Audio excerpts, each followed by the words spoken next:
Hello, my friends, and welcome back to English is Easy with Connor.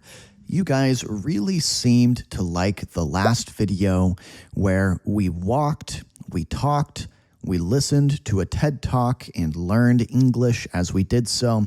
So in today's video, we are going to do that again. I have a really fantastic TED Talk prepared for today's video, a TED Talk that got over 16 million views called Grit, the Power of Passion and Perseverance. So here's the plan, guys. We are going to walk. We are going to improve our English listening skills and vocabulary. And we are going to talk about what we are hearing.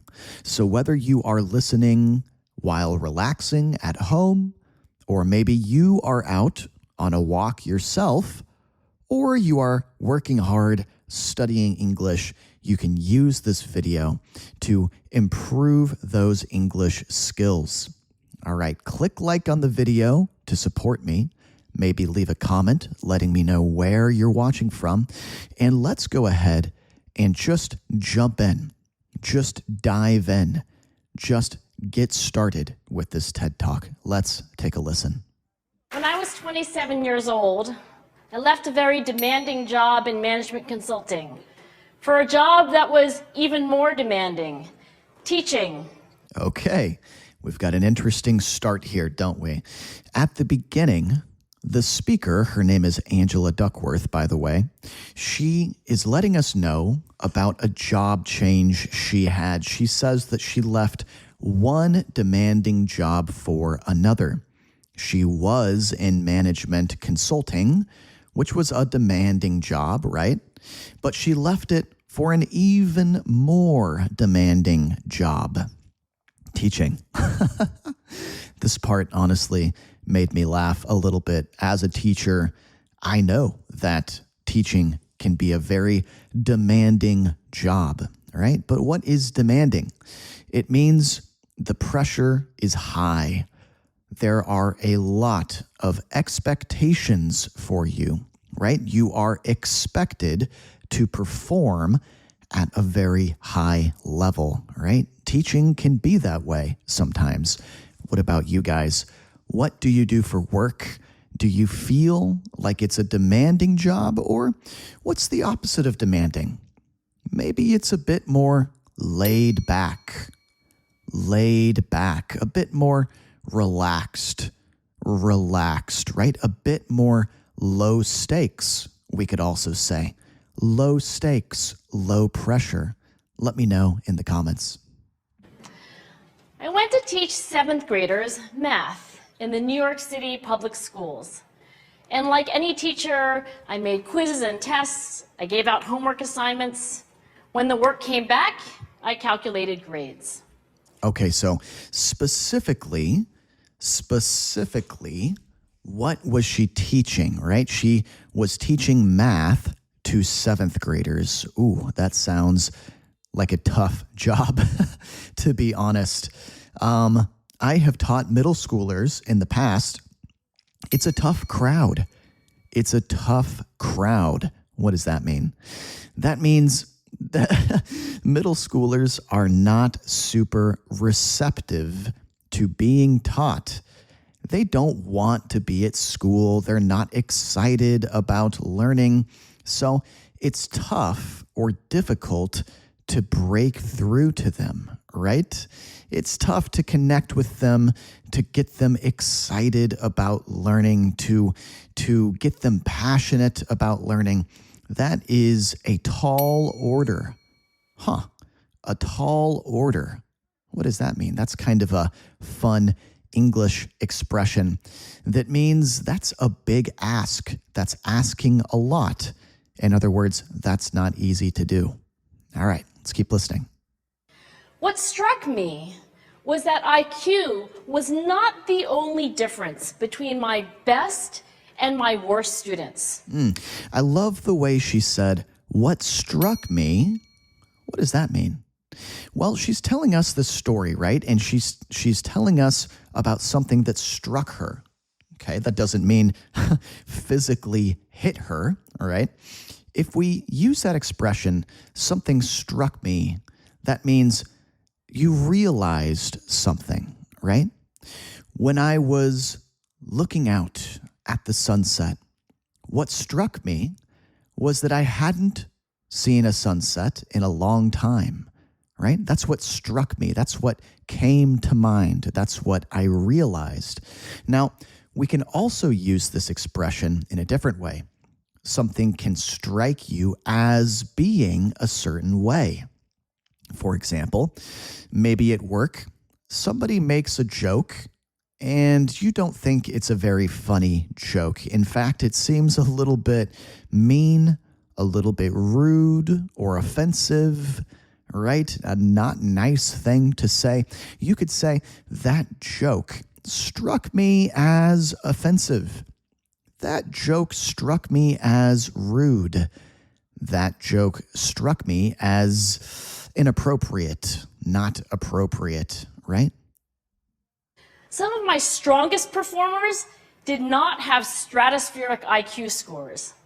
Some of my smartest kids weren't doing so well. Okay, interesting. So she's telling us this interesting phenomenon she noticed when she was teaching, right? Basically, she's saying that some of the highest performers in her class, the kids who were doing the best, did not have the highest IQs in the class. She said they did not have stratospheric IQs. Just a fancy way of saying their IQs were way up in the sky, up in the stratosphere, right? In other words, they did not have high IQs. Maybe they just had average IQs, right?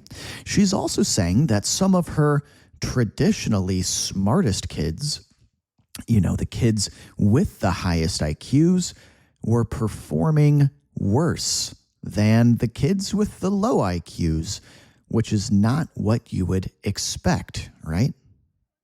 And that got me thinking. The kinds of things you need to learn in 7th grade math, sure, they're hard. Ratios, decimals, the area of a parallelogram. But these concepts are not impossible. And I was firmly convinced that every one of my students could learn the material if they worked hard and long enough.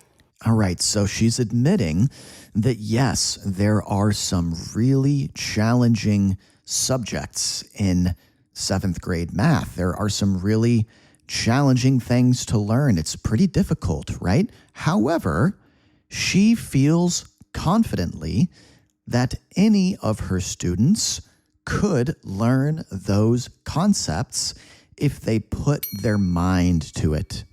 If you put your mind to something, then you are putting effort and energy into learning it or doing it or making it happen, right? After several more years of teaching, I came to the conclusion that what we need in education is a much better understanding of students and learning from a motivational perspective. Interesting. Okay, so she's saying that she had a big revelation after years of teaching. A revelation is like a realization, right? She realized something big. That's a revelation. The revelation is about motivation, right? Why should kids care about learning? Why should they care about making progress, improving themselves? Maybe it's a motivation issue, right? From a psychological perspective.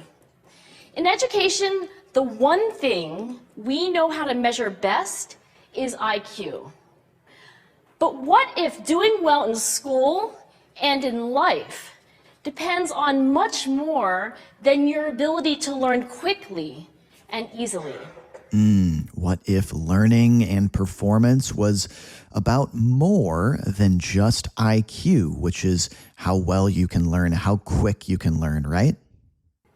So I left the classroom and I went to graduate school to become a psychologist. I started studying kids and adults in all kinds of super challenging settings. And in every study, my question was, who is successful here and why? Okay, interesting. So she's moved on at this point in her career, right? She's moved on from teaching. She is not teaching anymore. She has gone to graduate school. She has become a psychiatrist, right? Dealing with mental health, right? Dealing with the mind, studying the mind. And she has a new question here. My research team and I went to West Point Military Academy. We tried to predict which cadets would stay in military training and which would drop out. Okay, so she went to this famous military academy where they are training future soldiers, future members of the military, right? This very famous academy or school called West Point. And there are lots of cadets there, right? A cadet, someone in training, the students basically. And what they're trying to do is predict who will make it through West Point's rigorous training system, right? Training program. Rigorous, meaning really challenging, really difficult. There are a lot of expectations and pressure, right? We can say that a school is rigorous. We went to the National Spelling Bee and tried to predict which children would advance farthest in competition. Okay, if you look at something totally different, the National Spelling Bee, right? Kids trying their best to spell words, vocabulary words accurately. They are trying to make predictions, trying to predict there as well. Who is going to be successful and why? Just like their predictions at West Point Military Academy, right? We studied rookie teachers working in really tough neighborhoods, asking which teachers are still going to be here in teaching by the end of the school year. And there's a third example here as well.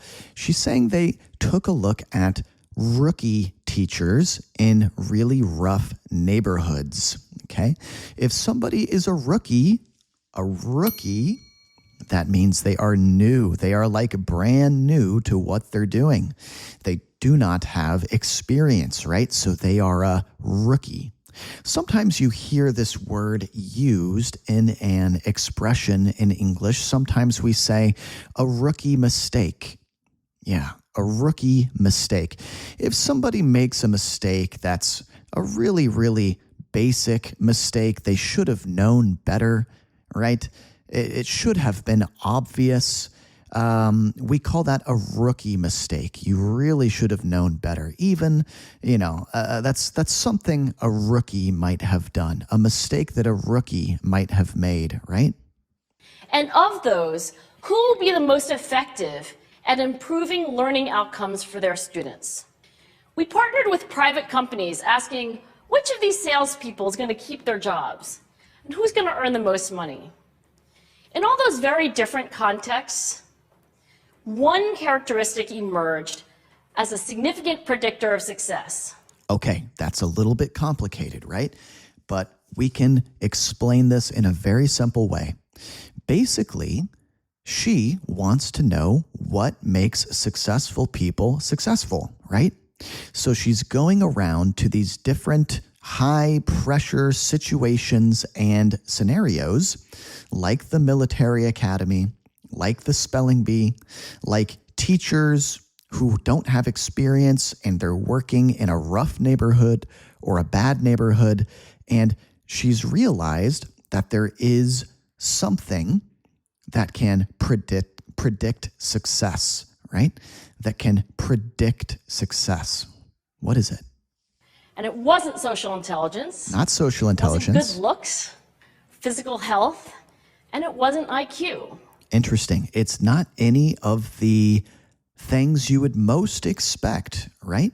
What makes someone successful? Is it their good looks? Is it their brain power, right? Their smarts, their intelligence, their physical health, Actually, according to her, no, it's something else. Wow. I'm actually on the edge of my seat right now, guys. I'm on the edge of my seat. That means I'm filled with anticipation. Yeah, I cannot wait to hear what the answer is going to be. Let's take a listen. It was grit. Grit. Grit is passion and perseverance for very long-term goals. Grit is passion and perseverance for very long-term goals. If you're passionate about something, you really care about it. You put a lot of energy into that thing, right? Perseverance means you don't give up, right? So basically caring a lot about something and not giving up over a long period of time, for a long time, right? Grit is having stamina. Grit is sticking with your future, day in, day out, not just for the week, not just for the month, but for years. And working really hard to make that future a reality. All right, guys. So we've got some bad news here for people that were hoping for an easy answer, a quick fix solution. Yeah, a quick fix to all their problems. Maybe you were hoping that she had some kind of insider secret, right? Some kind of secret knowledge about getting super successful in an easy way, right? But it looks like, unfortunately, that's not the case. It looks like the secret to success is, unfortunately, hard work, blood, sweat, and tears, as we often say in English. Blood, sweat, and tears. Grit is living life like it's a marathon, not a sprint. Ooh, okay. Grit is living life like it's a marathon, not a sprint. You are pacing yourself for the long run, right? You are focused on long-term goals, goals spread out over years or maybe even decades, tens of years, right? As opposed to what? As opposed to short-term goals. A few years ago, I started studying grit in the Chicago public schools. I asked thousands of high school juniors to take grit questionnaires and then waited around more than a year to see who would graduate. Okay, so she put this idea to the test, right, with some high schoolers. She gave them grit questionnaires, maybe asking them questions about their levels of grit and trying to see who actually had grit and who didn't have it. And then she waited around to see who would actually graduate. Turns out that grittier kids were significantly more likely to graduate, even when I matched them on every characteristic I could measure. Things like family income, standardized achievement test scores, even how safe kids felt when they were at school. So it's not just at West Point or the National Spelling Bee that grit matters, it's also in school, especially for kids at risk for dropping out. Okay, so basically this really matters, right? This grit factor, which is an interesting word, and I hadn't really heard this word used too much before listening to this talk and learning more about the speaker. It seems like she's really kind of a pioneer of this idea, or one of the first people talking about this idea in a very public way. To me, the most shocking thing about grit is how little we know, how little science knows about building it. Every day, parents and teachers ask me, how do I build grit in kids? What do I do to teach kids a solid work ethic? Okay, great question. If grit is as important as she says it is, If grit is as important as she says it is, how do we develop it? How do we build it, right? How do we get it? We want grit. Well, how do we get there? How do we get grit? How do I keep them motivated for the long run? The honest answer is, I don't know. Oh, no. What I do know is that talent doesn't make you gritty. Our data show very clearly that there are many talented individuals who simply do not follow through on their commitments. That's so interesting, isn't it? That people can be so talented and that talent can go to waste just because you are born with an incredible talent does not guarantee you success, right? And I think we all know people like this, people who are incredibly smart. Or maybe they just have some natural gift, something that by nature, they were just born with and they're really good at. Maybe it's a skill. Maybe it's just a mental ability. Yet, those skills or gifts, right? Their gifts go to waste. In fact, in our data, grit is usually unrelated or even inversely related to measures of talent. So far, the best idea I've heard about building grit in kids is something called growth mindset. This is an idea developed at Stanford University by Carol Dweck, and it is the belief that the ability to learn is not fixed, that it can change with your effort. Okay, this is a big idea, this idea of growth mindset. This is an idea that is taught in schools and that, we can all choose to believe in. We can make a choice to believe in this, that intelligence, ability is not fixed. What is fixed? Meaning it won't change. You can't improve. You are what you are. You were born that way, and that's the way you will always be, right? That is not growth mindset. Growth mindset is the idea that you can get better over time if you apply yourself. If you apply yourself, what does that mean? If you put effort into whatever it is that you're doing, if you try hard, if you make an effort, we could also say, right? Dr. Dweck has shown that when kids read and learn about the brain and how it changes and grows in response to challenge, they're much more likely to persevere when they fail. So basically, if kids know that they have the ability to grow, then they don't get so discouraged by setbacks. Right? Like maybe if you experience failure, if you experience a big loss or a big setback, and you don't really know about growth mindset, then you'll think, oh, well, of course I failed. I'm someone who fails. That's just who I am.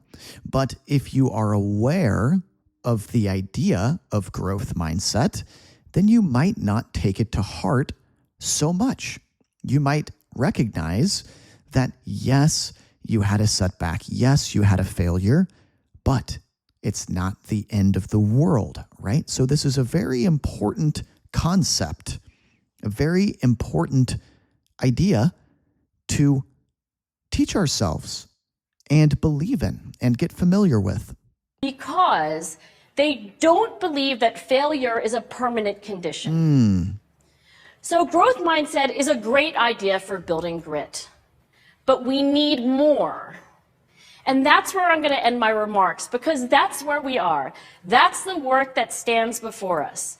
We need to take our best ideas, our strongest intuitions, and we need to test them. We need to measure whether we've been successful, and we have to be willing to fail, to be wrong, to start over again with lessons learned. In other words, we need to be gritty about getting our kids grittier. Thank you. Okay. An interesting talk. I think this is kind of a difficult topic to get people to understand and take seriously, because at the end of the day, people really do want a quick solution to their problems, right? I'm sure that out of the 17 million people who watched this video, there are plenty of people, if not most of those people, who were hoping for some kind of secret knowledge, some kind of quick fix solution, something they could just do, some change they could make easily and solve all of their problems overnight, right? In a very quick way without really needing to put energy into it. And that's just not the case, right? That's not life. That's not the way things work in the real world. So it is kind of a disappointing message in some way that if you want to make change happen, the only person who can do that is you, right? And the only way you can do it is with extremely hard work over an extremely long period of time. That can be a little frustrating to hear, right? But I do like the message of the growth mindset, right? I think that's important, not just for kids. You know, of course, it's especially important for kids because they are developing and growing and learning more about themselves and their abilities and what they are capable of, what they are able to do, right? It's important for kids especially, but I think it's really important for us adults as well. You know, sometimes we forget what we are capable of. Sometimes we forget just how much growth can happen if we are willing to put in the time and the work, that blood, sweat, and tears, right? And I thought this would be a great video to watch and listen to with you guys because it really, really applies to learning English, right?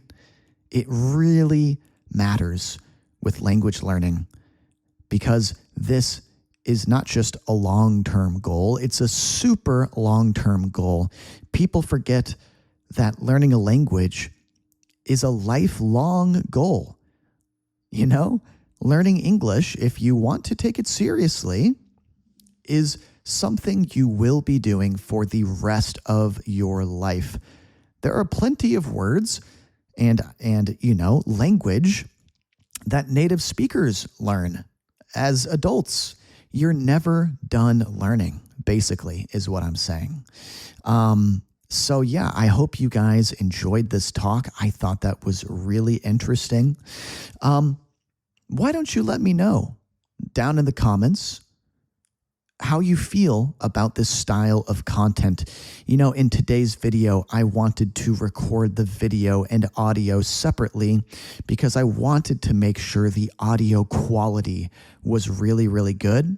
And that's just not something I was able to get walking around on the noisy streets. So let me know if you guys like this video, if you want more of this content, and a big thank you to all of my channel members. You guys are going to get a PDF for this video, and you can use the PDF to review everything we talked about, all of the difficult vocabulary words. There's also going to be a self-study quiz. So thank you guys. Thank you, members. If you want to become a member, guess what? It's only $1. Isn't that crazy? $1. That's got to be the best deal in the English teaching world, I would imagine. And guys, for that dollar, you support me, you invest in yourself, you get PDFs for all of my videos, and you get hours and hours of bonus videos as well. You know, I am a small creator, a small YouTube channel at the end of the day, so that really goes a long way in supporting me. All right, guys. Once again, I hope you enjoyed. I hope you have a wonderful week, and I will see you again very soon. Until then, bye-bye.